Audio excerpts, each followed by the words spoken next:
محبت اللہ والوں کی اپنا رنگ دکھا جاتی ہے، صحبت اللہ والوں کی۔ امام ابن تیمیہ رحمۃ اللہ علیہ نے اپنی کتاب الایمان الاوسط میں 10 اسباب ایسے بتائے ہیں کہ ان اسباب سے انسان کے گناہ معاف ہوتے ہیں۔ ان میں سے پہلا سبب ہے توبہ۔ توبہ کہتے ہیں عزم جازم، انسان پکا ارادہ کرے کہ میں نے آج کے بعد یہ غلطی نہیں کرنی، دل میں ایک عہد کر لے، کمٹمنٹ کر لے، اس کو توبہ کہتے ہیں۔ اور توبہ سے انسان کے جتنے گناہ ہوتے ہیں اللہ سب معاف کر دیتے ہیں۔ یہ توبہ ڈیلیٹ کمانڈ کی مانند ہے، جیسے ان باکس کے اندر میسیج بہت زیادہ آئے ہوئے ہوں، آپ ڈیلیٹ کا بٹن دبا دیں تو سارے ہی ختم ہو جاتے ہیں، باکس بالکل خالی ہوتا ہے، جیسے کوئی میسیج اس میں ہے ہی نہیں۔ توبہ اسی طرح ہے کہ جو انسان سچی توبہ کرتا ہے تو نبی اسلام نے فرمایا التائب من الذنب کمن لا ذنب لہ، گناہوں سے توبہ کرنے والا ایسے ہوتا ہے جیسے اس نے کبھی گناہ کیا ہی نہیں۔ جیسے صابن سے دھوئیں تو کپڑے کی میل نکل جاتی ہے، صاف ہو جاتا ہے، اسی طرح توبہ کرنے سے دل کی میل کچیل ختم ہو جاتی ہے، دل صاف ہو جاتا ہے۔ اس لیے اللہ تعالیٰ کا ارشاد ہے وَتُوبُوا إِلَى اللَّهِ جَمِيعًا أَيُّهَا الْمُؤْمِنُونَ لَعَلَّكُمْ تُفْلِحُونَ، اے ایمان والو تم سب کے سب مل کے توبہ کرو۔ اگر تم چاہتے ہو کہ ہمیں فلاح مل جائے تو فلاح ملے گی توبہ کرنے سے، گناہوں سے توبہ کر لو۔ دوسرا سبب جس سے گناہ معاف ہوتے ہیں اس کو کہتے ہیں استغفار۔ استغفار کا مطلب ہوتا ہے نادم ہونا، شرمندہ ہونا، ریپینٹ کرنا کہ جو گناہ کر بیٹھا یار میں نے اچھا نہیں کیا، یار مجھ سے غلطی ہو گئی۔ یہ جو انسان کے اندر ملامت ہوتی ہے نا، اس کو استغفار کہتے ہیں۔ اور یہ دونوں چیزیں توبہ اور استغفار ملتی جلتی ہیں، اس لیے ایک پر دوسرے کا نام اطلاق کر دیتے ہیں۔ بہرحال استغفار کی بھی کثرت کرنی چاہیے۔ ہماری زندگی کے جتنے بھی پرابلم ہیں نا وہ سب استغفار سے ختم ہو سکتے ہیں۔ ایک مرتبہ حضرت حسن رضی اللہ تعالیٰ عنہ تشریف فرما تھے، ایک بندہ آیا، حضرت بڑا گنہگار ہوں، کوئی عمل بتا دیجئے کہ جس سے میرے گناہ معاف ہو جائیں۔ فرمایا استغفار کرو۔ پھر تھوڑی دیر بعد بندہ آیا، حضرت بڑے عرصے سے بارش نہیں ہوئی، کوئی عمل بتائیں جس سے کہ اللہ بارش دے دیں۔ فرمایا استغفار کرو۔ پھر ایک بندہ آیا، حضرت بہت غریب ہوں، کوئی عمل بتائیں کہ اللہ مجھے مال دے دیں۔ بھائی استغفار کرو۔ حضرت میری بیٹیاں ہی بیٹی ہیں، کوئی عمل بتا دیں کہ اللہ مجھے بیٹا عطا کرے۔ بھائی استغفار کرو۔ حضرت میرا باغ ہے، دعا کرو اس کا پھل اچھا ہو تاکہ مجھے فائدہ ہو جائے۔ استغفار کرو۔ جب سب کو آپ نے کہا استغفار کرو استغفار کرو تو ایک آدمی جو پاس بیٹھا ہوا تھا وہ کہنے لگا حضرت آپ کے ہاتھ میں بھی عجیب ماسٹر کی آ گئی ہے، ہر تالا کھولنے کے لیے استغفار کرو استغفار کرو۔ تو حضرت حسن اللہ نے جواب دیا کہ دیکھو جو میں نے جواب دیے ہیں اپنی طرف سے نہیں دیے، اللہ کا قرآن بتا رہا ہے۔ چنانچہ قرآن مجید میں ہے استغفروا ربکم انہ کان غفارا، تو اللہ گناہ معاف فرماتے ہیں۔ یرسل السماء علیکم مدرارا، اللہ بارشیں برساتے ہیں۔ ویمددکم باموال، اور اللہ بندے کی مال کے ذریعے سے مدد فرماتے ہیں۔ وبنین، اور بیٹے دے کے اللہ بندے کی مدد فرماتے ہیں۔ ویجعل لکم جنات وَيَجْعَلْ لَكُمْ أَنْهَارًا۔ تو اگر آپ غور کریں تو ہمارے جتنے مسائل ہیں وہ انہی میں سے کوئی نہ کوئی ہے۔ کوئی بیٹے کے لیے پریشان، کوئی کاروبار کی طرف سے پریشان، کوئی اپنے گناہوں کی طرف سے پریشان، تو ہمارے لیے تو سب بیماریوں کا علاج استغفار میں موجود ہے۔ اس کی کثرت کریں، دیکھیں اللہ تعالی ہمارے حالات کیسے سنوار دیں گے۔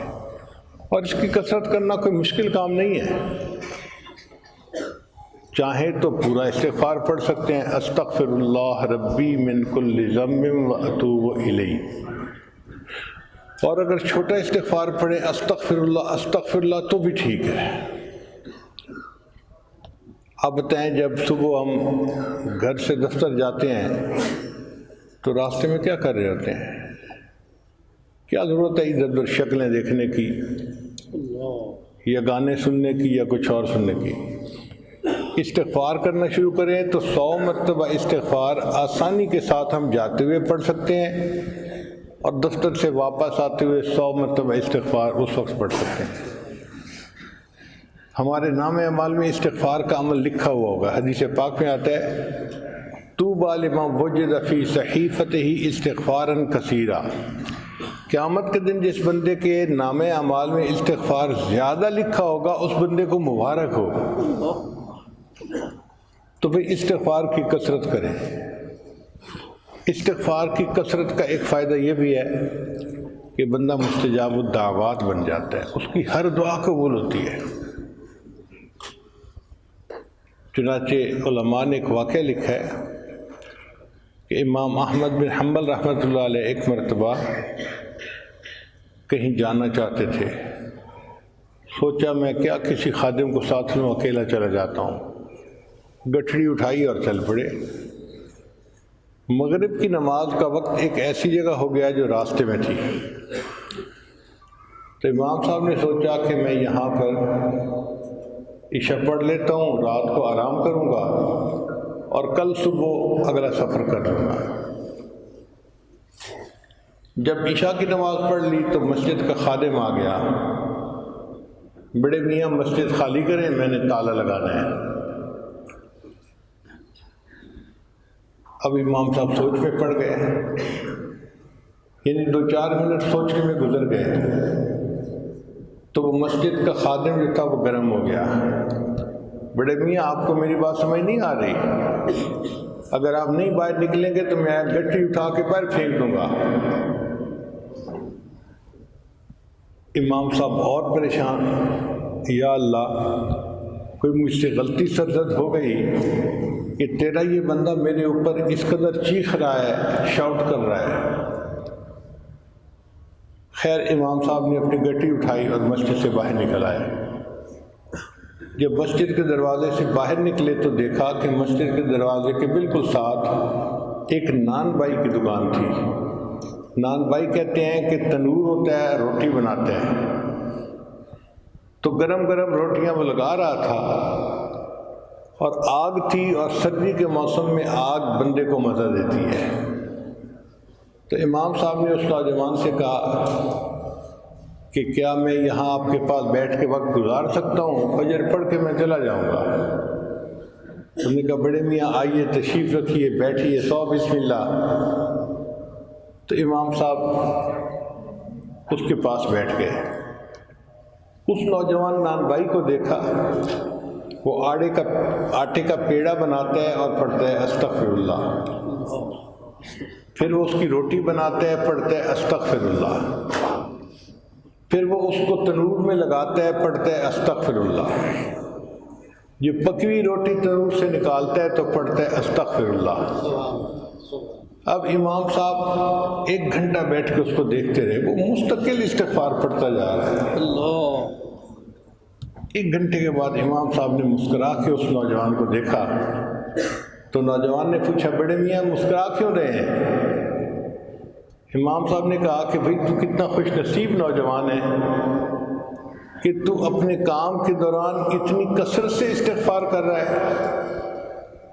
اس نے کہا بڑے میاں یہ میری عادت بن گئی ہے، اور اس عمل کی وجہ سے اللہ نے مجھے مستجاب الدعوات بنا دیا ہے۔ تو امام صاحب نے اس سے کہا کہ بھئی کیسے تم کہتے ہو کہ اللہ نے تمہیں مستجاب الدعوات بنا دیا؟ وہ تھوڑی دیر سوچنے لگا، کہنے لگا کہ ہر دعا اللہ نے میری قبول کی ہے سوائے ایک دعا کے جو ابھی قبول نہیں ہوئی، اس کی قبولیت کے انتظار میں ہوں میں۔ امام صاحب نے پوچھا وہ کون سی دعا؟ کہنے لگا کہ میں نے سنا ہے کہ امام احمد بن حنبل بڑے محدث ہیں، فقیہ ہیں، میری ڈیوٹی ایسی ہے کہ میں یہاں سے ان کو ملنے کے لیے جا نہیں سکتا، چھٹی نہیں کر سکتا، تو میں نے دعا مانگی تھی اللہ میری امام احمد بن حنبل سے ملاقات کروا دے۔ اس دعا کے میں انتظار میں ہوں، باقی ہر دعا قبول ہو چکی۔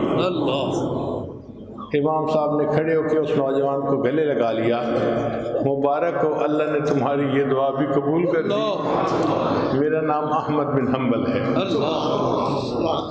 تو استغفار کی کثرت سے دنیا کے بھی فائدے، آخرت کے بھی فائدے۔ اس لیے خواتین گھر میں جب کام کرتی ہیں، کھانا بناتی ہیں، سالن بناتی ہیں، صفائیاں کرتی ہیں، کپڑے دھوتی ہیں، کپڑے استری کرتی ہیں، ہر کام کے دوران زبان پہ استغفار رہے، پھر آپ دیکھیے گھر کے اندر برکتیں کیسے آتی ہیں۔ ہمارے پاس وقت ہوتا ہے، غفلت کی وجہ سے ہم فائدہ نہیں اٹھا سکتے، تو پہلا سبب جس سے گناہ معاف ہوتے ہیں وہ ہے توبہ، اور دوسرا سبب جس سے گناہ معاف ہوتے ہیں وہ ہے استغفار۔ اور علماء نے لکھا ہے کہ ہر بندے کو استغفار کرنا چاہیے، ہر بندے کو توبہ کرنی چاہیے۔ کافر کو کفر سے توبہ کرنی چاہیے، مومن کو کبیرہ گناہوں سے توبہ کرنی چاہیے۔ جو کہ جی کہ میری زندگی میں کبیرہ گناہ نہیں ہے، اس کو غفلت سے توبہ کرنی چاہیے۔ جو کہے جی کہ نہیں غفلت بھی میری زندگی میں نہیں ہے، تو بھی وساوس سے شیطانی تو آتے ہیں نا، وہ تو ہر کسی کو آتے ہیں، اس سے توبہ کرنی چاہیے۔ اور اگر کوئی یہ کہے کہ میں تو اتنا نیک بن گیا کہ اب مجھے وساوس سے شیطانی نہیں آتے، تو علماء نے لکھا کہ کمی اخلاص کے اوپر توبہ کرنی چاہیے۔ انسان کبھی ایسی عبادت کر ہی نہیں سکتا کہ جو 100% اللہ کی شان کے مطابق ہو۔